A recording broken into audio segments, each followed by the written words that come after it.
आम करवा त्रिकोणमिति देखिए मान निर्णय कर sin 120 plus tan 150 into cos 135।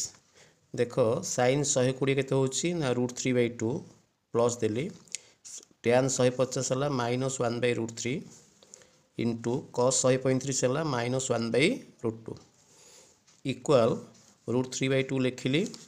देख ये दुटा इंटू कर माइनस इंटू माइनस प्लस है भग्नाश गुणा एक के एक √3 इंटू √2 मुझे रखीदेली √3 इंटू √2।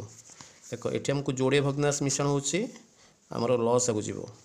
देख 2 √2 अच्छी लस के 2 हम ये √3 अच्छी सो √3 लगे 2 √3 है लस आगु विभक्त हर 2 कटो के √3 ताको ऊपर इंटू करवा √3 इंटू √3 के 3 है प्लस अच्छी लस आगु विभक्त हर √3 विभक्त √3 कटिला 2 विभक्त होची √2 आंसर आसीबो √2 ऊपर अच्छी 1 इंटू √2 के √2 आंसर।